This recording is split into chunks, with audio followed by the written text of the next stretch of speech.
ठीक है। तो कुछ देखा आप लोगों ने? समझ में आया कुछ? 2 दिन का कोई भाषण समझ में आया आप लोगों को? बिल्कुल आया मैम। कुछ लगा के देखा आप लोगों ने कि कहाँ पे क्या कैसे काम करती हैं चीज़ें? मतलब वो जैसे-जैसे रिज़ल्ट बताया वहाँ पे वो निकला है कि नहीं निकली वो चीज़ें? हाँ जी, हाँ जी, हाँ जी मैम, बिल्कुल, बिल्कुल। अभिषेक आपने देखा कहीं पे? क्योंकि फिर मैं आगे चलूँ।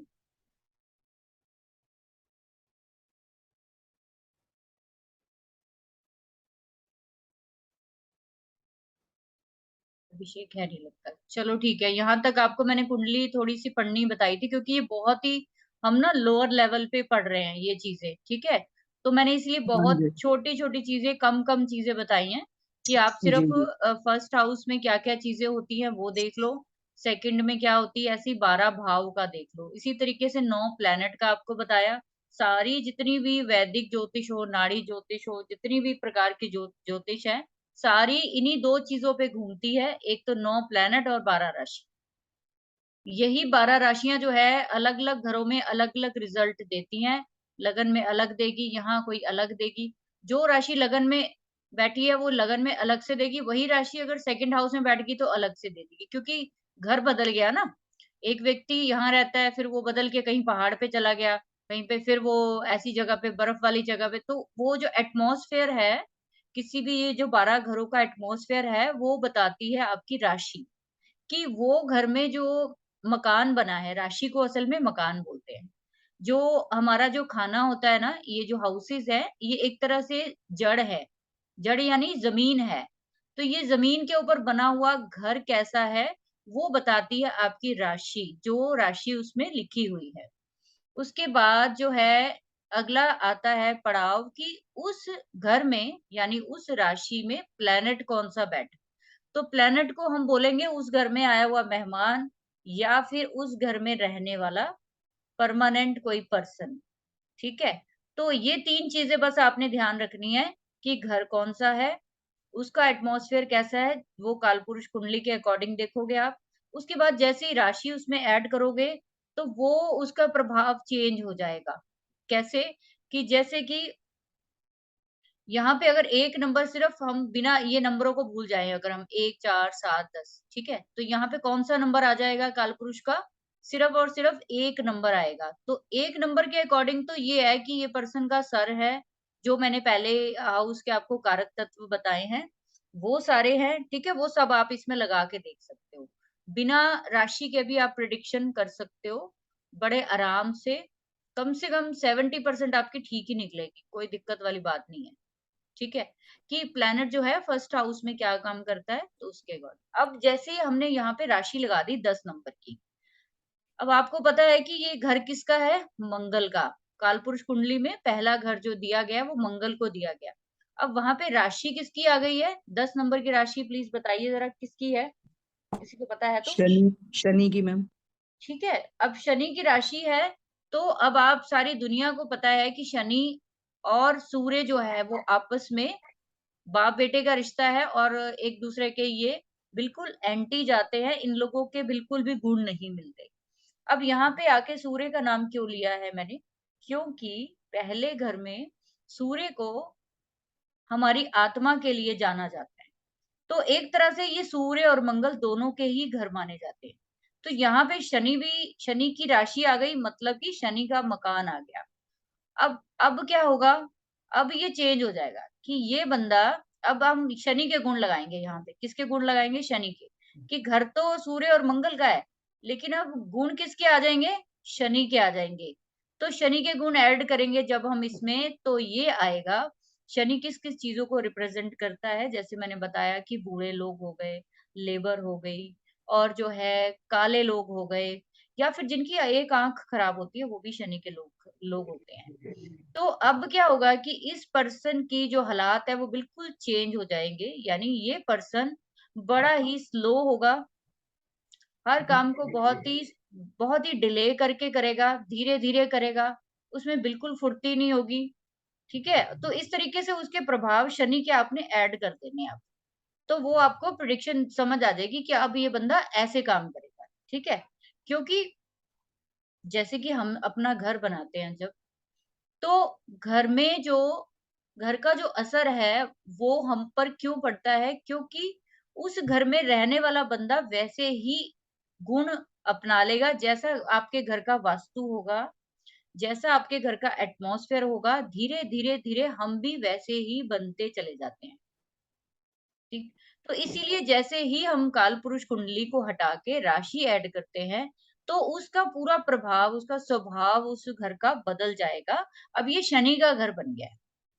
अब यहाँ पे हम शनि का घर बनाकर प्रेडिक्शन करेंगे कि उस घर में अंधेरा होता है, वो बंदे जो है बहुत डिप्रेशन वाले होते हैं, बहुत हार्ड वर्कर होते हैं।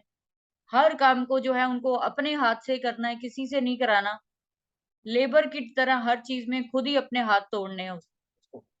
तो ये जो शनि का असर आ जाता है, ठीक है? तो ये चीज़ आपको समझ में आई, इसी तरीके से आपने बाकी घरों में राशियाँ देखनी है कि यहाँ पे कालपुरुष के अकॉर्डिंग सिर्फ 2 नंबर की राशि आएगी, लेकिन ब यहाँ पे अब किसी का जब हॉरोस्कोप आता है, तो वहाँ पे किसी न किसी राशि को लिखा हुआ आपको पाओगे, वहाँ पे 2 नंबर नहीं आएगा। 2 नंबर उनके लिए आएगा, जिनका मेष लगन होगा, 1 नंबर का लगन होगा, तो उसका सेकंड हाउस में 2 नंबर आ सकता है, बाकी और किसी का नहीं आ सकता। ठीक है? तो इस तरीके से आपको सारे घरों में जो है वो चीज़ें देखते ही जाना है। आगे चलेंगे हम, ये भी आपको जैसे मैंने सारे राशियों का बताया है, इसी तरीके से 9 प्लैनेट्स का भी बता चुकी हूँ मैं आपको। 9 प्लैनेट्स का बता दिया कि नहीं बताया आपको? नहीं बताया था। नहीं बताया? चलो ठीक है। तो नहीं जो पता मैडम। नहीं बताया? Okay, okay. चलो फिर ठीक है, सूर्य को बताते हैं। सबसे पहले 9 ग्रह होते हैं हमारे पूरे ब्रह्मांड में जो मेन माने जाते हैं वैसे राहु, केतु को छाया ग्रह मानते हैं, तो आप मेनली 7 ग्रहों को लेकर चलेंगे और राहु, केतु को जो है कहते हैं कि किसी चीज़ का बहुत ही ज़्यादा इंटेंस प्रभाव देखना हो अगर, तो आपको राहु और केतु को साथ में ऐड करना चाहिए। क्यों? कि सूर्य मान लीजिए किसी का सूर्य किस चीज़ के लिए है? सूर्य सबसे पहले आपकी आत्मा के लिए बोला जाता है कि जो हमारी सदियों-सदियों से पीछे से पुश्तों से पता नहीं हज़ारों, लाखों सालों से हमारी ये आत्मा शरीर बदलती आई है। आत्मा वही है। शायद हम सतयुग में भी थे, शायद हम द्वापर में भी थे, लेकिन क्या हुआ है सिर्फ़ और सिर्फ़ हमारी जो है शरीर बदलता गया है, तो वो जो आत्मा का कारक है वो सूर्य को इसीलिए माना जाता है। और दूसरा जो सूर्य जो है वो गवर्नमेंट जॉब के लिए माना जाता है। किसी का भी गवर्नमेंट जॉब देखना हो तो सूर्य उसका अच्छा होना ज़रूरी है। जो लोग भी एडमिनिस्ट्रेशन में जाते हैं, जो लोग भी आईएएस, आईपीएस जो भी चीज़ें जो है सरकारी बड़े से बड़े जितने ब्यूरोक्रेट्स क्रेट्स हैं, इन सब की कुंडली में सूर्य जो है वो बहुत अच्छा होना चाहिए। दूसरा सूर्य जो है आपकी राइट आँख के लिए जाना जाता है। ओह सॉरी, लेफ्ट आँख के लिए जाना जाता है। नहीं, राइट के लिए। मुझे थोड़ी कन्फ्यूज़न को थोड़ा क्लियर करो ज़रा मुझे कि मैं हाँ जी, कन्फ्यूज़ राइट हो है रही हूँ। Ma'am, right. राइट आँख राइट। के लिए मुझे ऐसे लग रहा था कि मैंने ना अभी थोड़े दिन पहले भी किसी को दी, तो मुझे कन्फ्यूज़न हो गई। राइट आँख के लिए सूर्य को लेंगे और लेफ्ट आँख के लिए हम चंद्रमा को लेंगे। आप लोगों में से कई जनों ने सुना है जैसे कि चंद्र और सूर्य को जो है वो ग्रहण लगाता है। कौन? चंद्रमा को और सूर्य को ग्रहण लगाने वाले 2 ही प्लैनेट है, वो है राहु और केतु। इसके पीछे एक स्टोरी है कि जब जो अमृतपान हुआ था, तो अमृतपान के टाइम जो राहु जो थे वो उन्होंने जब अमृत पी लिया था और उनकी सिर्फ़ गर्दन तक वो उतरा था, तो सबसे पहले जो है उनको सूर्य और चंद्रमा ने देखा था। सूर्य और चंद्रमा ने देखा था और सूर्य और चंद्रमा ने ही उनकी शिकायत जो है जाके विष्णु भगवान को लगाई थी, भाई इसने जो है वो अमृत पी लिया है, ये अमर होने वाला है, ये सभी को अब ये नष्ट कर देगा धीरे। इसलिए जो है माइथोलॉजिकल स्टोरी में बताया जाता है कि इसी दुश्मनी के करके राहु और केतु सिर्फ और सिर्फ सूर्य और चंद्रमा को ग्रहण लगाते हैं। किसी भी प्लैनेट से उनका कुछ खास लेना-देना नहीं है, क्योंकि अमृत पीने से रोकने वाले 2 प्लैनेट हैं, वो है सूर्य और चंद्रमा उनको। इसीलिए साल में वो 1 बार ही ग्रहण लगाएँ, चाहे 2 बार ही लगाएँ, लेकिन राहु इनको और केतु जो है, राहु से इनको ग्रहण जो है वो लगता ही लगता है। ठीक? अब इसके बाद जो है सूर्य का मैंने बताया जैसे कि राइट आँख के लिए है, बाकी सूर्य जो है आपकी हड्डियों के लिए है। जिनकी भी हड्डियाँ बहुत वीक है, वो सूर्य के लिए जानी जाएँगी। जिनकी भी जो राइट साइड में अगर कोई प्रॉब्लम है किसी भी बॉडी में, तो भी कई बार हम सूर्य से देखते हैं, क्योंकि जो राइट वाला पार्ट है हमारा, वो सारा ज़्यादातर सूर्य से देखा जाता है। दूसरा क्या है कि राइट साइड जो है हमारी, वो शिव की है। आपने शिव और शक्ति का स्वरूप देखा है कि एक साइड शक्ति होती है और एक साइड, तो उन दोनों से मिलकर हमारा शरीर कंप्लीट होता है। तो हमारा राइट साइड जो पूरा है वो शिव का है, और यानी कि मेल एनर्जी का है, और लेफ्ट साइड हमारी जो चंद्रमा को दी गई है, यानी कि वो फीमेल एनर्जी को दी गई है। तो जब भी आपके सूर्य और चंद्रमा अनबैलेंस होंगे या खराब होंगे, तो आप ये देखिए कि उस पर्सन की जो फीमेल और यानी कि मेल और फीमेल एनर्जी डिस्टर्ब होने से उस पर्सन को इमोशनल ट्रॉमा तो होगा ही, आत्मिक दुःख भी होंगे बड़े सारे, लेकिन उसके साथ क्या होगा कि उस पर्सन के, जिनको भी कहते हैं ना हार्मोन डिस्टर्ब हो गए, हार्मोनल डिस्टर्बेंस सूर्य और चंद्रमा से ही देखोगे आप, जिन भी लोगों में होते हैं। क्योंकि जब ये जो 2 शक्तियाँ जो मेन है हमारी माता और पिता की, सूर्य को पिता भी कहा जाता है और माता जो है चंद्रमा को कहा जाता है। जब ये हमारे माँ और पिता की जो हमारी शक्तियाँ जब ये वीक हो जाएँगी, तो नेचुरल है हमारे जो हार्मोनल, हमारी जो एंग्ज़ायटी जो है वो हो जाती है, हमें डिप्रेशन टाइप होना शुरू हो जाता है। इसी करके जब सूर्य को ग्रहण लगता है या चंद्रमा को ग्रहण लगता है साल में, तो आप ये देखिए उस टाइम जो है पूरे आपके शरीर पे नहीं, पूरे वर्ल्ड वाइड जहाँ-जहाँ वो चंद्रमा जो है और सूर्य जो है वो ग्रह से पीड़ित होता है, तो पूरे ब्रह्मांड पे उसका असर होता है। उस टाइम पे लोग जो है बहुत ही ज़्यादा लो फ़ील करते हैं, बहुत ज़्यादा डिप्रेसिव फ़ील करते हैं। इसीलिए उस टाइम पे जो है इतनी ज़्यादा प्रिकॉशन के लिए ज्योतिष बोलता है, तो उसमें कोई वहम वाली बात नहीं है। असल में हमारी अगर सूर्य को लगा है ग्रहण, तो हमारी आत्मा उस टाइम एक तरह से घायल होती है। हमारी आत्मा को बिल्कुल भी बल देने वाला ग्रह ही एक तरह से चपेट में आ गया। तो इसलिए बोला जाता है कि आप इस दिन कुछ ऐसी हेवी चीज़ मत खाइए, आपकी एनर्जी बहुत वीक हो चुकी है, आपको एनर्जी देने वाला सूर्य जो है वो ही ग्रहण के चक्कर में आ गया है, तो आप पूजा-पाठ करिए ताकि सूर्य को बल मिले। तो वो जो पूजा-पाठ कराई जाती है ग्रहण के बीच में, वो इसीलिए कराई जाती है ताकि वो जो प्लैनेट आपकी कुंडली में कहीं न कहीं भी अच्छे से अच्छे बैठे हों, लेकिन जब ये ग्रहण के अंदर आते हैं, तो हर पर्सन के ऊपर बहुत ज़्यादा प्रभाव पड़ता है। इसके बाद चंद्रमा को जानते हैं हम माँ से। आपका जितना भी इमोशनल पार्ट है, वो सारा चंद्रमा ही बताता है। दूसरा, चंद्रमा को हम लोग बोलते हैं कभी ऊँचा, कभी नीचा। यानी कि हाई टाइड देखे हैं आपने? जब समुद्र में वो लहरें जो उठती हैं, वो पूर्णिमा पे जैसे कहते हैं कि इतनी हाई टाइड हो जाती है, कि वो समुद्र से ही बाहर आके गिरना शुरू हो जाता है पानी। तो क्यों होता है? और आपकी कुंडली में जहाँ भी चंद्रमा है, वहाँ पे आप चेक कीजिए कि आप इमोशनली वहाँ पे बहुत ही ज़्यादा उस घर में अटैच होते हैं। आपकी लाइफ का जो मेन पर्पज़ है ना, उसी घर से जुड़ा होता है। आपको उस घर में सबसे ज़्यादा शांति चाहिए, उस घर से बाहर आप जाना नहीं चाहते। उस घर से आप इतने जुड़े होते हैं, उसकी बात करने से ही आपको खुशी मिल जाती है और आप कहते हो कि मुझे जो है यही चाहिए बस और कुछ नहीं। इसको अगर आप और थोड़ा-सा एक्सटेंड करोगे तो चंद्रमा जो चौथे घर का मालिक है, ठीक है? चौथे घर का मालिक है, अब आप ये देखिए कि चौथा घर हमारी चेस्ट को भी बताता है। जब भी चंद्रमा जो है वो डिस्टर्ब होता है, तो आपको हार्ट ट्रबल्स होनी शुरू हो जाती हैं। जिनका भी दिल बड़ा कमज़ोर होता है, कहते हैं जी हार्ट ट्रबल है, दिल बहुत कमज़ोर है। ज़रा-सी बात से दिल की धड़कन जो है कई कई लोगों की बढ़ जाती है एकदम से। तो जब भी पूर्णिमा और जो है अ, अमावस्या होती है, जिनका चंद्रमा खराब होता है, उस टाइम उनकी हार्ट की कंडीशन ज़्यादा खराब होती है। क्योंकि उस टाइम वो इतनी कंडीशन में चंद्रमा नहीं होता कि वो उस पर्सन को हेल्प कर पाए। दूसरा, अगर ये कहीं चंद्रमा राहु और केतु के साथ बैठ गया, फिर तो आप समझ लीजिए कि जब ग्रहण वगैरह होते हैं, तो इन पर्सन का सबसे ज़्यादा हेल्थ इश्यू खड़ा होता है। तो इस चीज़ का हमेशा ध्यान रखना चाहिए। जैसे मैंने चंद्रमा का आपको बोला कि थोड़ा-सा इसको एक्सटेंड करके देखो सूत्र को, कि चौथे घर का मालिक है, वहाँ से चंद्रमा से आगे 4 घर गिन के देखिए ज़रा, कौन-सा घर आता है? कालपुरुष कुंडली में चंद्रमा चौथा है, तो वहां से 4 घर आगे गिन के बताइए कि कौन सा है। और प्लीज आप लोग अपनी कुंडली में देखिए कि चंद्रमा से चौथे घर का जो चौथा घर जो है, क्या आपको अपनी लाइफ में वही चाहिए? क्या आपकी जिंदगी की जो सुख शांति है उससे जुड़ी हुई है?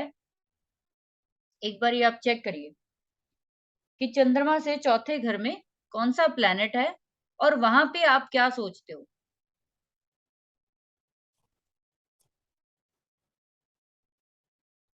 जी मैम, ठीक बोल रहे हैं आप। अभिषेक, आप देखोगे? मैडम। चंद्रमा हेलो। से चौथे घर में क्या राशि और क्या प्लैनेट है आपके? नहीं, पर्सनल हॉरोस्कोप के हिसाब से कि कालपुरुष की कुंडली के हिसाब नहीं से? नहीं नहीं नहीं नहीं नहीं, पर्सनल के हिसाब से। मैडम, पंचम भाव में मेरा तुला राशि आ रही है। तुला राशि आ रही है और चंद्रमा कहाँ बैठा है आपका? मिथुन लगन और दूसरे घर में। दूसरे घर में। अब 3 4 नहीं, तो ये ऐसे नहीं, ऐसे नहीं। चंद्रमा जहां बैठा है 5वें घर में बैठा है आपका। नहीं नहीं, दूसरे घर में। दूसरे घर में, तो वहां से चौथा आपका 5वां आ गया। 2 3 पांचवा 4 आ गया। 5, ठीक है। अब आप मेरे को ये बताओ कि क्या आपकी जो मन की शांति है बच्चों से और बीवी से जुड़ी हुई है सिर्फ? नहीं मैडम, ऐसा कुछ। वेल्थ से जुड़ी हुई है, पैसे से जुड़ी हुई है? हाँ, वेल्थ से है। 7वीं राशि आपके स्पाउस को दिखाती है, तो मैंने जैसे कारक तत्व आपको बहुत सारे बताए। अगर कोई आपके सामने ना कर दे कि नहीं मेरी यहाँ पे नहीं है, उसको कारक तत्व गिनवाओ। ओके। कहीं ना कहीं जहां पे भी चंद्रमा से 4th हाउस है, उस बंदे की मेन इंटेंशन सिर्फ और सिर्फ वही चीज होगी। Okay ma'am. ये 100% सच चीज है। ये इसका एक्सटेंड सूत्र है कि अगर आपको चंद्रमा और भी अच्छे से जानना है ना, कि वो आपका चंद्रमा जो है आपको दे क्या रहा है, असल में आपकी शांति कहाँ जुड़ी हुई है, असल में आपकी जो मन है ना, वो कहाँ जुड़ा हुआ है। तो आपकी लाइफ में जो मेन थीम होगा वो पैसा होगा, बैलेंसिंग होगा। 7 राशि बैलेंसिंग की भी है। तो वेल्थ इसकी मेन होती है। और दूसरा जो है, इस पर्सन को हमेशा बैलेंस करके चलना अच्छा लगेगा और ये कोशिश करता होगा कि हर जगह ये बैलेंस बना के चले। राइट? हाँ मैडम। अब आप बताइए कुसुम जी। जी मैम, सही कह रहे हैं आप। ये रिलेशनशिप में भी बैलेंस बनाकर चलते हैं। नहीं, आपका कहाँ है चंद्रमा? मैम मेरा तो है 4th में है मैम। 4th से 4th क्या पड़ता है? 7th house ma'am. तो आपकी लाइफ का थीम क्या हुआ? जी। मन कहाँ पे है? हस्बैंड हस्बैंड हस्बैंड है मैम। ठीक है, तो घूम फिर के जी। आप कहाँ रहोगे सारी जिंदगी? स्पाउस के जी आसपास रहोगे। बिल्कुल बिल्कुल मैम, बिल्कुल। ठीक है, और 7th हाउस की बिल्कुल। और भी बड़ी सारी चीजें हैं, जब जैसे मैंने बताया। तो आप जब जी चेक करोगे तो आपको जो आपको कुछ भी देखना नहीं है। अगर चंद्रमा से चौथे घर में कोई मैलेफिक प्लैनेट बैठा है, तो उसका जरूर जी ट्रीटमेंट करिए, उसका आप उपाय जरूर करो। क्योंकि वो घर है ना, आपको मेन शांति देने वाला है। जी बिल्कुल मैम। अगर जी वहां पे कुछ गड़बड़ हुई, तो फिर आपका मन कभी भी जो है शांत नहीं होगा। वो उसका एक्सटेंड वर्जन है। जी ठीक है। मैम। जी अब उसके आगे चलेंगे हम। मंगल। मंगल देखिए, मंगल जो कालपुरुष कुंडली में तो मंगल पहले घर का और 8वें घर का। एक और चीज आपको क्लियर कर दूं, सूर्य और चंद्रमा को सिर्फ एक एक राशि दी गई है। क्यों राशि एक एक दी गई? क्योंकि ये माँ और पिता है। इनके लिए सब लोग एक जैसे हैं, इनके लिए मैडम कोई ये फर्क नहीं। मैडम ये राजा रानी भी, मतलब हाँ हाँ बिल्कुल, जैसे किंग ग्रहों और में क्वीन। मंडल में बिल्कुल। राजा रानी सेनापति भी तो है। हाँ, इसीलिए बोलते हैं ना, वही मैं समझाने वाली थी कि आप देखो, सूर्य अगर राजा है, चंद्रमा को क्वीन बोलते हैं। मैंने जैसे पिछली बार बोला था कि चंद्रमा हाँ यानी 4 नंबर का साइन जहाँ पे होता है, वहां पे बंदा अपने आप को क्वीन लाइक फील करता है। ठीक है। तो क्योंकि हाँ वो रानी है, उसमें जो स्वभाव है शांति का, प्यार का, और दूसरों को वार्मथ देने का, दूसरों को आराम देने का, हमेशा दूसरों को फूड खिलाने का। चंद्रमा खाने का भी कारक है ना। तो वो हाँ उस बंदे को जो है उसका मेन यही होगा, जहाँ पे 4 नंबर की राशि। तो यहाँ पे राजा जो है वो सूर्य को बोला है, चंद्रमा रानी को बोला है। ये दोनों पहले मेन बताए जाते हैं, क्योंकि जो होल्ड करने वाले हैं वो यही है। और दूसरा, चंद्रमा जो है वो सूर्य की रोशनी पे रहता है, जीता है, ठीक है, रोशनी पे चलता है। आप इन इन जनरल भी देखो, जो ये प्लेनेट है हमारी लाइफ को कैसे रिफ्लेक्ट करते हैं। ये जिस टाइम की चीजें बनी हुई हैं, और आज भी जो घर का होल्ड ज्यादातर है वो मेल्स के पास ही है। जो घर का राजा जो होता है वो मेल ही होता है ज्यादा। और जो है हमेशा लेडीज चाहे जितनी मर्जी वो बोल्ड हो जाए, जितनी मर्जी वो पावरफुल हो जाए, जितना मर्जी वो पैसा कमा ले, लेकिन कहीं ना कहीं उनको जो है अपने हस्बैंड का साथ चाहिए। मैडम एक चीज बताऊं आपको मैं। जी। अगर फोर्थ हाउस में सूर्य रहता है ना, हम्म। तो जिसके भी चार्ट में सूर्य रहता है फोर्थ हाउस में, हम्म। उनकी मदर बहुत पावरफुल रहती है। पावरफुल रहती है, और उसमें ये भी कहा जाता है कि इनकी मदर पिता का रोल निभाएगी। हाँ। इसकी प्रेडिक्शन ये निकलती है कि उसकी मदर जो है जो फादर की तरह होगी। और उसमें सारे सूर्य, मैंने यही तो आपको समझाया ना कि जी जो बिल्कुल आपका बिल्कुल। जो आपका घर है, ये चीज आप पता है, एक और चीज भी देख सकते हो कि सूर्य जो है वो 5 नंबर राशि का होल्डर है ना।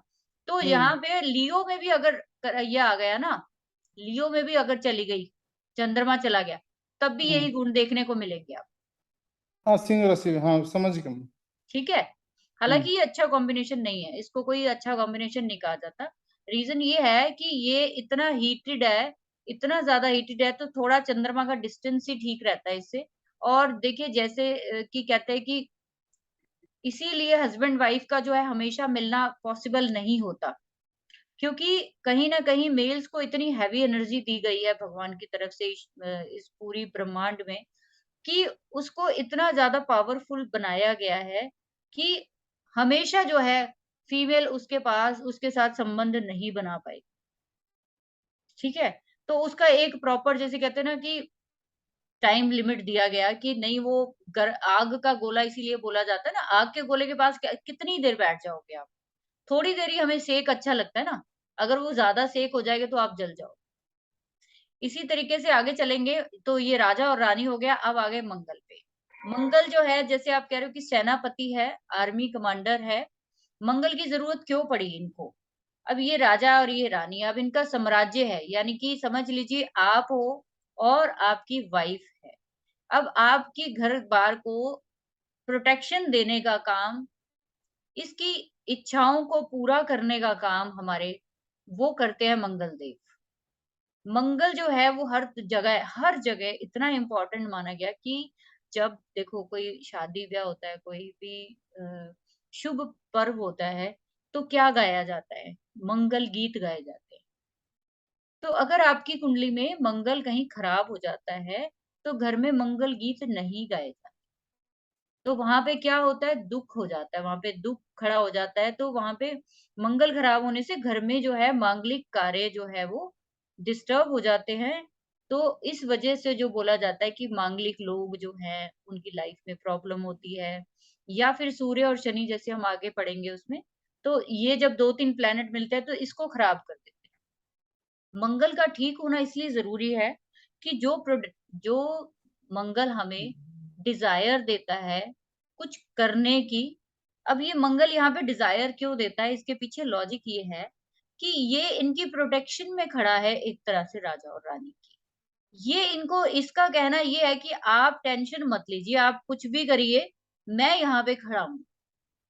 तो इनकी इच्छाओं को पूरा करने का काम कहीं न कहीं मंगल करता है। क्योंकि वो इनके बल पे करते हैं, ये पीछे वाले 2 प्लैनेट हैं, वो मंगल के बल पे करते हैं। तो मंगल ही अगर किसी का खराब हो जाता है, नीच का हो गया, मान लो 4th हाउस में बैठ गया, नीच का हो गया, तो वो पर्सन का क्या होगा? वो प्रोटेक्शन देने वाला बंदा ही गया, तो अब क्या होगा ज़िंदगी में? दुःख तो आएँगे ना आपकी। इसीलिए बोला जाता है मंगल खराब है, भाइयों का साथ नहीं मिलेगा। बड़े भाई के लिए, छोटे भाई के लिए मंगल को बोला जाता है, भाइयों का साथ नहीं मिलता वहाँ पे। मंगल भूमि का भी कारक है, तो लैंड प्रॉपर्टीज़ जो है, वो मंगल देता है अगर वो अच्छा हो। अगर नहीं है, तो पर्सन सारी उम्र जो है वो लैंड प्रॉपर्टी के लिए तरसता रहेगा, उसको नहीं मिलेगा कभी भी। इसके अलावा मंगल जो है वो हमारी बॉडी में मंगल जो है वो स्पेशली जो है हमारा चेहरे को तो रिप्रेज़ेंट करता ही मैडम है, लेकिन ब्लड ब्लड भी है मंगल। देखिए ब्लड जो है ना, वो ब्लड जो है हम चंद्रमा से लेते हैं। ब्लड इसलिए चंद्रमा से लेते हैं क्योंकि वो लिक्विड होता है। ठीक है? Medical okay. एस्ट्रोलॉजी कभी आप पढ़ोगे तो आपको समझ में आ जाएगा कि ब्लड जो हम्म। है ना वो चंद्रमा से लिया जाता है। चंद्रमा के ओके। 2 भाग किए जाते हैं जिसमें मंगल भी आता है, व्हाइट सेल और रेड सेल्स। तो वो समझ जो गया। है मेनली मेनली अगर किसी में ब्लड काउंट्स कम है, तो आप उसका चंद्रमा देखिए सिर्फ। अगर ब्लड की कोई दिक्कत है तो चंद्रमा चेक कर लीजिए। उसका चंद्रमा रिफ्लेक्शन में होगा कहीं, खराब हो रहा हो, तब उसका ब्लड का पंगा हुआ। या जिनको चंद्रमा केतु, चंद्रमा राहु होता है, ऐसे लोगों को कैंसर जैसी प्रॉब्लम्स होने के डर रहता है। क्योंकि क्या हुआ? ब्लड जो है वो दूषित हो गया है। ओके। अब इसके बाद मंगल का जैसे मैंने बताया कि ये हमारे जो लोअर पार्ट होते हैं, यानी जो एनस, जहाँ से स्टूल पास होता है, मेनली ये उसका हिस्सा है। अगर मंगल खराब है तो पाइल्स की प्रॉब्लम होती है उन लोगों को। ठीक है? मंगल खराब है तो नीचे का जो पोर्शन हमारा एग्जिट करने का है स्टूल को या कुछ है, वहाँ पे कोई भी बीमारी हो सकती है। और इवन प्रोस्टेट ग्लैंड वगैरह भी जो है कई लोग यहाँ से देखते हैं। तो नीचे का तकरीबन एंड का जो पार्ट है हमारी बॉडी का, थाइज़ से ऊपर, वो सारा जो है वो इससे दिखते हैं। मंगल को आप रूट चक्रा भी बोल सकते हो। कई बारी मंगल खराब होता है तो बंदे का रूट चक्रा डिस्टर्ब होता है। तो बंदे को कॉन्स्टिपेशन होती है, पाइल्स जैसी बीमारी हो जाती है। किसी भी प्रकार की जो है उस एनस या रेक्टम में जो है बहुत ज़्यादा इन्फेक्शंस जो है हो जाते हैं। कई लोगों को एड्स जैसी बीमारी हो जाती है। कई लोगों को लेडीज़ को कुछ यूटीआई वगैरह बार-बार इन्फेक्शन होते हैं। मंगल खराब है वहाँ पे। ठीक है? तो आगे चलेंगे हम बुध पे। तो बुध जो है बहुत ही इंटरेस्टिंग प्लैनेट है। क्यों इंटरेस्टिंग प्लैनेट है? इसको बोला गया प्रिंस।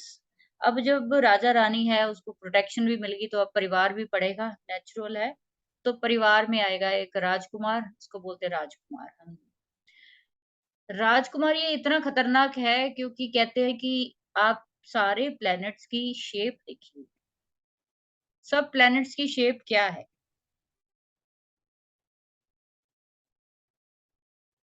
गोल है मैम। गोल है। तो ये जो गोलाई ली गई है ना, ये बुध की ली गई है। इसीलिए सब जगह पे, सब एस्ट्रोलॉजीज़ में बुध को बहुत खतरनाक प्लैनेट बताया गया। ये राजकुमार नहीं है, ये कहीं भी घुस के कुछ भी कर सकता है।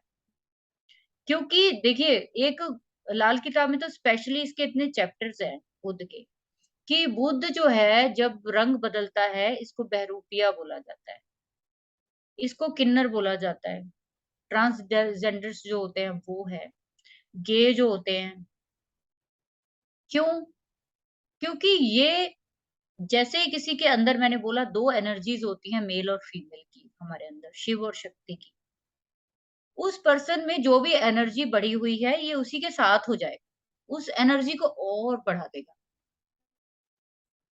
इसलिए बुध को लिया जाता है किन्नरों के लिए, ट्रांसजेंडर्स के लिए। ऑलरेडी उस बंदे की बॉडी में वो जो प्लैनेट है, वो जो हिस्सा उसका राइट सूर्य या चंद्रमा का जो भी लेफ्ट राइट का है, वो एनर्जी डिस्टर्ब हुई, वो प्लैनेट डिस्टर्ब हुआ। तो ये अगर कहीं बैठ गया उसके साथ, तो बस फिर वो बंदा जो है इसी टाइप का हो जाएगा। दूसरा, मरकरी को, बुध को जो है बुद्धि का कारक बोला गया है। क्यों बोला गया? क्योंकि ये एक ऐसा शरारती बच्चा है जो हँसते, खेलते, नाचते, गाते इतना कुछ सीख जाता है। सब प्लैनेट्स के बीच में घुस-घुस के इसको इतनी नॉलेज मिल चुकी है कि ये किसी के साथ भी हो लेता है। इसको इतनी डिप्लोमेसी आती है। बुध वाले लोग हमेशा चतुर, एक्टिव, चंचल, जो लोग कूदते-फांदते रहते हैं ना हमेशा, और जिनकी लुक जो है बहुत यंग लगती है हमेशा, वो बुध वाले लोग होते हैं। दूसरा, आपकी गर्लफ्रेंड्स, बॉयफ्रेंड्स बुध से लेके जाते हैं। लग्न में बुध भी थोड़ा यंग आदमी हाँ, रहता है। बिल्कुल। अगर लगन पे दृष्टि भी आ गई ना बुध की, मान लो कि अगर 7th में बैठ गया, तो भी बच्चे जैसा फेस होगा उसका, बड़ी क्यूटनेस सी होगी। हम्म। हम कहते हैं ना कि किसी को बड़े को भी देख के कहते हैं ना फेस बड़ा क्यूट सा है इसका, तो वो क्यूटनेस जो है वो बुध देता है। तो बंदे को अपनी एज से हमेशा छोटा ही दिखाता है, तो वो कभी बड़ा नहीं दिखाएगा, ठीक है? तो बुध इसलिए भी जो है ना वो डिफिकल्ट प्लैनेट माना जाता है, क्योंकि कहीं न कहीं बुध जब शरारत के मूड में आता है, बुध की एक और स्टोरी आप लोगों ने सुनी है कि बुध कैसे पैदा हुआ? चंद्रमा और गुरु से। चंद्रमा और गुरु से नहीं, चंद्रमा और बृहस्पति की पत्नी से, हाँ, सॉरी। ठीक है? हाँ, चंद्रमा हाँ, और हाँ। बृहस्पति की पत्नी, चंद्रमा जो है, वो बीमार थे, तो बृहस्पति अपनी पत्नी, बृहस्पति इतने अच्छे ग्रह हैं कि वो अपनी पत्नी को छोड़ आए वहाँ पे कि इसका ध्यान रखना, और वो उन दोनों का संबंध बन गया और चलो जी, बुध जो है वो पैदा हो गया। इसीलिए चंद्रमा से दुश्मनी जो है, चंद्रमा दुश्मनी नहीं करता है बुध से कभी, बुध बुध दुश्मनी करता है। करता है चंद्रमा से। लेकिन बुध और बृहस्पति की तो बहुत जबरदस्त टक्कर है, क्योंकि बृहस्पति ने कभी उसको नहीं अपनाया, ठीक है? तो जिन लोगों के भी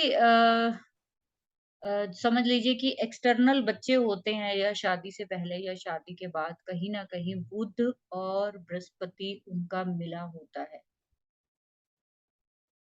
कहीं न कहीं, या तो राशि से मिला होगा, या फिर कहीं कंजंक्शन में आया है, कहीं भी आया है, तो वो आ जाएगा। ठीक है? तो बुध को इसलिए खतरनाक माना जाता है कि एक तो छोटा-सा प्लैनेट है, सबसे छोटा प्लैनेट है ये 9 प्लैनेट्स में से। और उसके अलावा जो है ये बहुत ज़्यादा जो है एक्टिव प्लैनेट है। ये कब अपना जो स्वरूप बदल लेगा कुछ पता नहीं है, ठीक? ये ग्रीन कलर का प्लैनेट है, जैसे कि मंगल जो है वो रेड है, चंद्रमा जो है वो सिल्वर से कलर का है, प्योर व्हाइट नहीं कह सकते। और जो है सूर्य ऑरेंज कलर का होता है, रेड नहीं होता, ऑरेंज कलर का होता है। इसके बाद बृहस्पति पे चलेंगे। बृहस्पति जो है, एक ऐसे गुरु हैं कि जिन्होंने सबका भला करने का ठेका उठाया है, और जिन्होंने करना ही है और वो करते हैं। बृहस्पति जो है एक ऐसे गुरु हैं जिनको मतलब उपाधि मिल गई है कि आपने तो खराब होना ही नहीं है। लेकिन इन प्रेज़ेंट आप लोगों को मैं बता दूँ कि बृहस्पति आज के टाइम में फ़ेल है। कलयुग में। आज के टाइम में बृहस्पति का कोई स्थान नहीं है। आज के क्यों टाइम मैम? में हाँ जी? क्यों क्यों मैम? आप देखिए ना कि आज के टाइम में गुरुओं की कितना आदर रह गया। आज मैडम, के मैं कुछ टाइम में बोलूं? हाँ जी, हाँ जी। बृहस्पति में चालाकी नहीं है जो राहु में है। देखिए बृहस्पति में चालाकी नहीं है, इसलिए तो मार खाता ही है वो आज के टाइम में। अच्छा बृहस्पति वाला व्यक्ति क्या है ना, बहुत जो भला मानस है, जी, जिसने ना बिल्कुल। मतलब कि किसी का बुरा करना ही नहीं, और ये इसको टेंडेंसी नहीं है इसकी, जैसे बुध की है कि उसको शरारत मिला है, तो ऐसे ही बृहस्पति को भी मिली है कि उसको उसकी टेंडेंसी नहीं है किसी को बुरा करने की। उसके सामने कोई भी आ जाए, मान लीजिए कि जैसे हमारे गुरु नानक देव जी हैं, ईसा मसीह हैं, ये हमारे क्या हैं, बड़े-बड़े गुरु हैं ना, कितनी तकलीफें इनकी ज़िंदगी में आई, तो उन्होंने किसी का बुरा किया? उन्होंने अपनी जान तक दे दी, हमारे गुरुओं ने, हमारे भगवान ने, मतलब भगवान तो चलो, ईश्वर तो एक अलग चीज़ हो गई, वो तो एक सबसे ऊपर है। लेकिन गुरु तो वो हैं जो हमें मार्गदर्शन देते हैं, हमारे गाइड हैं, हमारे कंसल्टेंट हैं। तो अगर आज के टाइम में पहली बात तो अच्छा गुरु इसलिए मिलना पॉसिबल नहीं है, दिखता नहीं, क्योंकि हमारी अपनी इंटेंशन ही खराब हो गई है। हम हर बंदे में जो है ना शक-शुबा निकालते हैं। हम लोगों को हर चीज़ में अब जो है ना वो कमियाँ निकालने की आदत पड़ गई। क्यों? क्योंकि हम सभी के बृहस्पति कहीं पे अफ़्लिक्टेड हो गए हैं, और ज़्यादातर लोगों के होते हैं। आज के टाइम में ज़्यादातर लोगों की। क्यों? हम जाने-अनजाने बृहस्पति के एंटी सारे काम करते हैं। हम क्या करते हैं कि अपने नेचर को इतना नुकसान पहुँचा रहे हैं। हम अपने बड़ों को बहुत नुकसान पहुँचा रहे हैं। हम रिस्पेक्ट करना भूल गए हैं अपने बड़ों की। अपने घर में जो हमारे ट्रेडिशन है वो बृहस्पति से देखने चाहिए, उसी से ही आते हैं हमारे पास ट्रेडिशंस। जहाँ पे बृहस्पति खराब होगा, फैमिली ट्रेडिशन नहीं फॉलो किए जाते। कालपुरुष कुंडली में 9th हाउस का है ना, मैंने बताया आपके एंसेस्टर्स का है। तो आपके एंसेस्टर को आप नहीं मानते होंगे, कहीं न कहीं। तो फिर कहाँ से आपको बृहस्पति जो है अच्छा रिज़ल्ट देगा? तो वो इतना आज के टाइम में जैसे-जैसे जो है ना तरक्की हुई ज़िंदगी में, अर्बनाइज़ेशन हो रही है, तरक्की हो रही है। अब हमने अपने रिचुअल्स छोड़ने शुरू कर दिए। आप अपने रिचुअल नहीं छोड़ रहे हो, आप अपने एंसेस्टर्स को छोड़ रहे हो। तो वो आगे-आगे क्या है, बृहस्पति ने बिल्कुल ही काम करना छोड़ दिया है। लगभग अभी भी कोई बहुत ही अच्छा किसी का बेनिफिक हो, तो उसको वैसे ही लोग चीट कर देते हैं। बुध चीटिंग का कारक भी है। बुध जो है वो चीटिंग के लिए भी जाना जाता है। ठीक है? तो बृहस्पति जो है ये बेनिफिक जो है मतलब कि इसको तो मतलब कहते हैं ना कि गारंटी दी गई भई आपने तो बुराई करनी ही नहीं। आज के टाइम में अगर कोई किसी का भलाई करने जाता है, उल्टा वो अपना ही नुकसान करा के आता है। बृहस्पति खराब होगा उसकी सबसे अच्छी निशानी बताती हूँ आपको, कि वो बंदा हर किसी को भाषण देता होगा, हर किसी को लेक्चर देता होगा। आप ऐसे कर लो, आप ऐसे कर लो, आप ऐसे कर लो। उसका अपना नहीं कोई ठौर ठिकाना होगा। वो दूसरों को रास्ता दिखा रहा होगा। आप इधर से चले जाओ, आपको इधर जाना है, आपको ये काम करना चाहिए, आपको ये नहीं करना चाहिए, ये करना जितने भी जी, बहुत ज़्यादा हाँ लोग जी। जो दूसरों को मार्गदर्शन दिखाने में ज़िंदगी निकाल देते हैं, उनको अपना अता-पता नहीं है कि हमने कहाँ जाना है। बृहस्पति उपदेश का कारक है ना, उपदेश देने का काम है ना, तो जितना बृहस्पति आपका अफ़्लिक्टेड होता जाए, वो पर्सन उतना जो है ना ओपनली क्राउड में बिना पूछे, बिना मतलब किसी ने उससे एडवाइस नहीं माँगी, बिना माँगे, अपनी एडवाइस हर जगह देती है। ओके? तो और इसके ऑपोज़िट अगर बृहस्पति अच्छा है, तो वो पर्सन बहुत ही ज़्यादा सोच समझ के बोलेगा।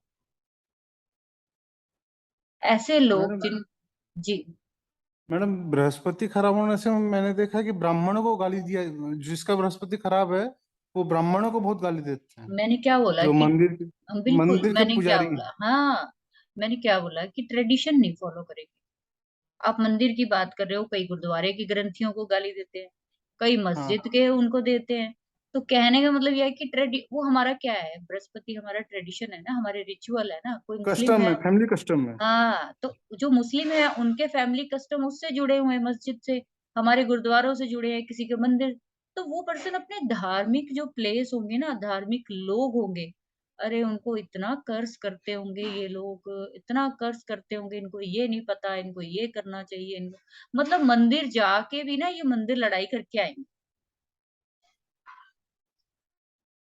समझ आई? तो आज के टाइम में फिर बृहस्पति कहाँ से काम करेगा? बृहस्पति अगर आज के टाइम पे किसी का अच्छा करना है ना, एक सिंपल सी रेमेडी है उसकी। मैं सभी को बोलती हूँ, मैंने अपने घर में सभी को कराया कि जब तक तुमसे कोई सलाह ना माँगी जाए, तब तक तुमने अपनी ज़ुबान नहीं खोलनी, बात खत्म। और ये आदत मैंने 99% लोगों में देखी है कि जुपिटर अफ़्लिक्शन में है, तो वो बंदा बिना मतलब से लगा रहता है, आप ऐसे कर लो, आप वैसे कर लो। अरे! अपना क्यों उपदेश बाँट रहे हो आप? ऑलरेडी आपके यहाँ तो खाना खाली है, आप क्यों बाँट-बाँट के खराब कर रहे हो उस चीज़ को, है ना? तो ये बृहस्पति की सिंपल सी रेमेडी है, प्रैक्टिकल रेमेडी है। अपनी ज़ुबान पे कंट्रोल करिए। अब ज़ुबान क्यों बोला बताइए मैं? अब यहाँ पे फिर बुध का रोल आता है। आपकी ज़ुबान बुध होती है। आप जितना अपने बृहस्पति को खराब होते करते जाओगे, उतने बुध के गुण बढ़ते जाएँगे, उसके बैड वाले गुण बढ़ते जाएँगे। क्योंकि बुध जब खराब होता है ना, तो वो एक ही चीज़ से हमला करता है, वो है ज़ुबान। ज़ुबान बड़ी गंदी होगी उसकी। इसीलिए लाल किताब में बोला जाता है ना जुपिटर और राहु जब इकट्ठे होते हैं तो क्या बनता है? बुध बन जाता है।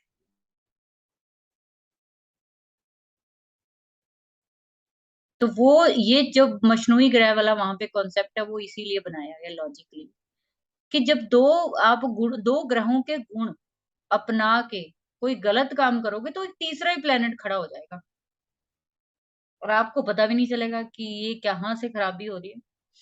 ज़्यादातर लोग कहते हैं मैं तो दुनिया का इतना भला करता हूँ, मेरे साथ तो कुछ होता नहीं, उल्टा मेरे साथ तो चीटिंग हो जाती है। भाई चीटिंग तो होगी, बिना मतलब से तुम चढ़ाए जा रहे हो, तुमसे कोई पूछ नहीं रहा, कुछ कर नहीं रहा, है ना? तो ये चीज़ है, बृहस्पति का बस इतना सा उपाय है और कुछ नहीं है। कि आप अपने आप को कंट्रोल करके रखिए। जितनी मर्यादा में रहेंगे, सामने वाले का सुनना सीख लीजिए। सुनना सीखने से केतु अच्छा होता है। सुनना नहीं है तो लिखना सीख लीजिए। सुनना और लिखना आ गया अगर आपको, केतु इतना स्ट्रांग हो जाता है, राहु की ऑटोमेटिक की रेमेडी हो जाती है उससे। कुछ चीजें मैम मैंने प्रैक्टिस, केतु क्यों? मैम केतु क्यों? क्योंकि केतु जो है, केतु का उपाय जो है वो राहु से किया जाता है, ठीक है। और राहु का उपाय जो है वो केतु से किया जाता है। और केतु का जब हम उपाय करते हैं ना, तो वो हाँ सिर्फ और जी। सिर्फ बृहस्पति के उपाय से ठीक होता है। जी, ठीक है मैम। तो आप जैसे ही लिखना शुरू करोगे, आपका केतु भी ठीक हो जाएगा, बृहस्पति भी कंट्रोल में आ जाएगा, उसको भी बल मिलेगा। क्यों? क्योंकि केतु उसका चेला है। जी।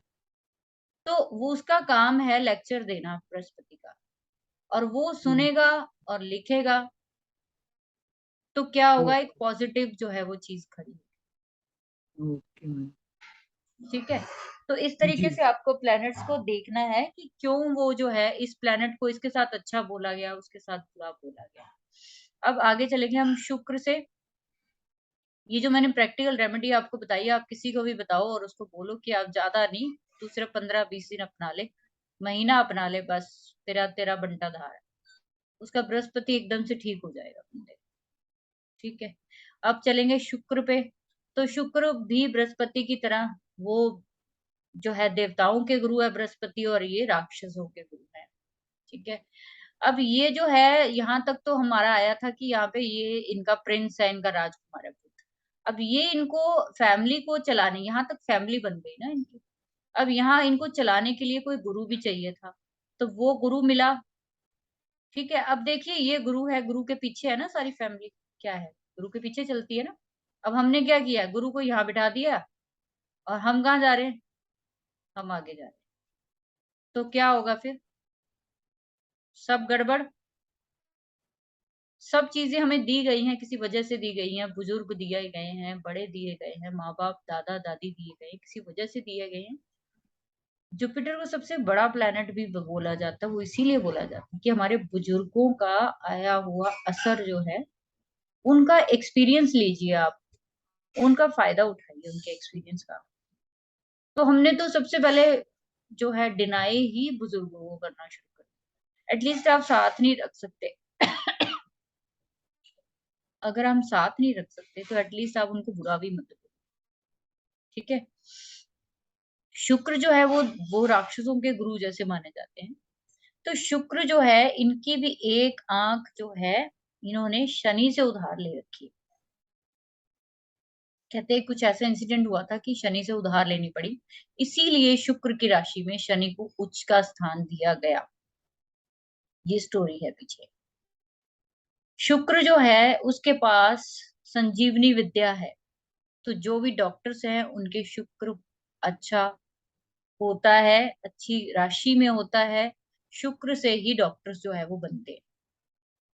दूसरा, शुक्र अगर अच्छा ना हो, तो जैसे फीमेल में एग ओव्यूम जो बोलते हैं हम लोग, और जेंट्स में, इन दोनों के जो भी इंटरनल पार्ट्स हैं, इन दोनों के जो भी जो इन दोनों के मिलने से जो इनका एक नए शरीर का जो निर्माण होता है, वो सिर्फ और सिर्फ शुक्र की वजह से होता है। कहीं भी शुक्र अफ्लिक्शन में होगा तो बच्चा तो बहुत बाद की बात है, रिलेशनशिप ही नहीं बनते, रिलेशन ही नहीं बनते ऐसे भी। दूसरा, शुक्र अगर अच्छा है तो शुक्र जो है वो बहुत सुंदरता देता है। ऐसे बंदे को अच्छे परफ्यूम, क्योंकि शुक्र परफ्यूम का कारक भी है, दूसरा सुंदरता का भी कारक है। अब एक चीज और डिफरेंस आपको बता देती हूँ कि जो थान होते हैं ना, कपड़ों के ड्रेस मटेरियल जिसको बोलते हैं, ड्रेसेस अलग चीज है, ड्रेस मटेरियल अलग चीज है। जो थान बड़े पीसेस, वो चंद्रमा से देखेंगे, और जो रेडीमेड ड्रेसेस है वो हम शुक्र से देखेंगे। और वो भी वो ड्रेसेस जो हाई क्लास होती है, जो सेकंड हैंड कपड़े हैं वो शुक्र और शनि से देखेंगे।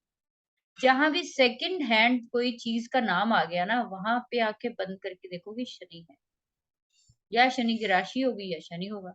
तब वो बंदा रेडीमेड सॉरी सेकंड हैंड का काम करता है। होता है ना, कईयों को बहुत फलता है सेकंड हैंड का काम, कि सेकंड हैंड गाड़ियां ली और उनको रिपेयर करके आगे सेल कर देना, बहुत काम है ये। शुक्र गाड़ियों का भी प्रतीक है ना, तो शुक्र और शनि जब इकट्ठे होते हैं तो वो सेकंड हैंड गाड़ियों का काम करवाते हैं।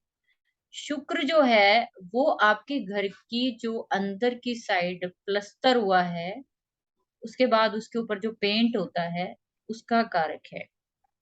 अगर किसी का शुक्र अच्छा है, उसके घर में बहुत अच्छा रंग रोगन होता है, इंटीरियर बहुत सुंदर होता है उनके घर का। पर्दे जैसे, शुक्र कहाँ पे दिखेगा आपको? आपने होटल्स देखे हैं? होटल शुक्र का कारक। शुक्र क्यों वहां पे बोला गया कि इतनी लग्जरी, इतनी सुख सुविधाएं, कि जो सिर्फ और सिर्फ शुक्र अच्छा होने से मिल सकती है। अगर कोई बंदा अपनी जिंदगी फटेहाल जिंदगी में बिता रहा है या बिताता है, तो शुक्र बिल्कुल नष्ट होता है। अच्छे कपड़े पहनना बहुत पसंद होता है। एक और चीज बता दूं जो मैंने ऑब्जर्व की, कि शुक्र खराब होता है तो पर्सन की जो लड़की हो चाहे लड़का हो, कहीं पे अफ्लिक्शन में आ जाए शुक्र, तो ऐसे लोगों की आंखों में फर्क होता है। आपने वो देखा, स्क्विंट जानते हो आप? स्क्विंट पता है आप लोगों को, किसी को जो भेंगापन होता है, हाँ जी। टेढ़ापन टेढ़ापन। टेढ़ापन, थोड़ी सी आंखों में फर्क आता है, चाहे हल्का सा क्यों ना हो, माइनर सा, एक आंख छोटी एक बड़ी या कुछ भी हो, तो वो शुक्र खराब होने से होता है।